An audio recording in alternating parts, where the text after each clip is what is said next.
Hello, my name is Marisita Jarvis, and I am going to talk to you about the UrbanPlan Handbook and how to navigate it. Everything you need to know about UrbanPlan is in this handbook. All the information to have a proposal that responds successfully to the city's goals and objectives is here. Read it. Use it as a reference. If your instructor cannot distribute hard copies of the handbook, you will use the electronic version. Let's go through the tabs. If you have a hard copy, get it out. If you have an electronic copy, go to your laptop. The first tab is called About UrbanPlan. It's a general summary about the process, about the Elmwood neighborhood and why the city of Yorktown has invited developers to propose and build a project to revitalize it. Strategies and tactics for success are spelled out here. What makes an effective development team, how to understand your investors, how to create a vision, what are the financial goals both for the developer and the city, and how to present your project to the city council. Then comes the project checklist tab. It has two parts. The first one is a page to constantly check to see if you're following the goals and key issues. It's mainly a checklist. Then comes the land use comparison chart and checklist. It's particularly useful for financial analysts and marketing directors. It is a table that summarizes market demand by use, development profit by use, city 10-year revenue by use, jobs, etc. Then comes the request for proposals tab, the RFP. It's probably the most important tab. You need to know it upside down, inside out. Here is where the city's goals and vision are spelled out. All details about the area, its history, transit and zoning issues, funding available, market information, neighborhood issues, design standards, and the developer's selection criteria. Then comes the City of Yorktown Design Guidelines tab. This tab is particularly useful for site planners. Here you find out what the city wants in terms of height of buildings, transitions, views, open space, walkability, parking, retail, etc. Then comes the site plan tab, which is a map of the 6 blocks that you need to develop. Then comes the neighborhood letters tab. There are 6 letters from neighborhood groups that are interested in the outcome of the development.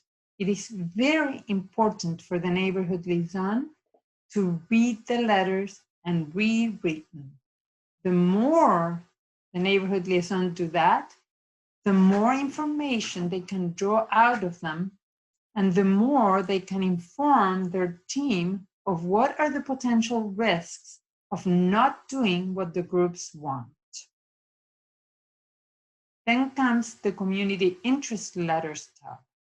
The city has received 3 letters from groups that are interested in being part of this development. It is very important for city liaisons to read the letters and reread them.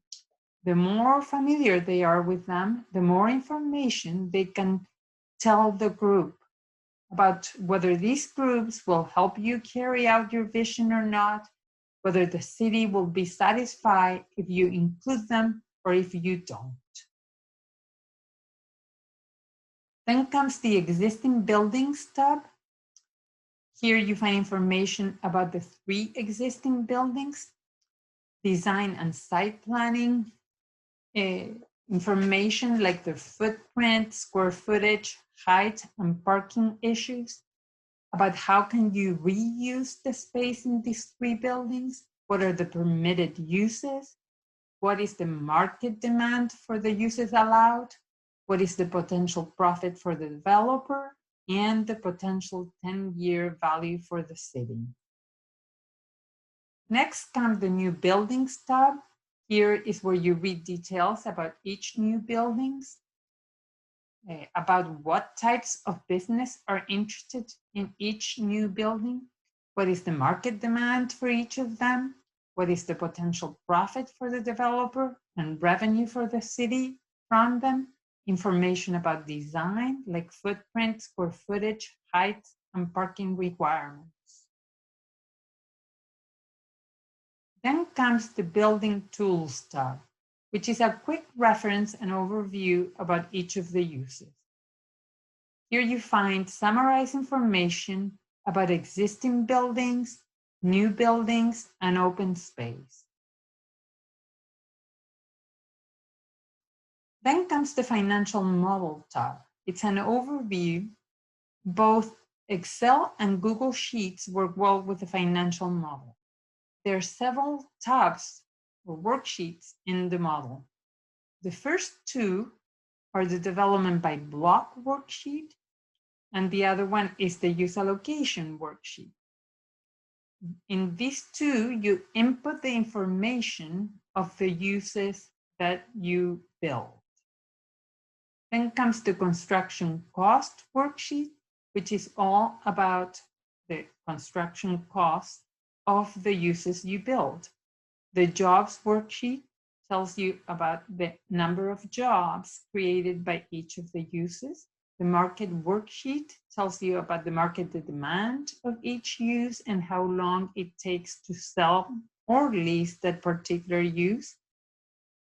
The value worksheet gives you information about the profit for the developers, and the city revenue worksheet about revenue for the city from each use.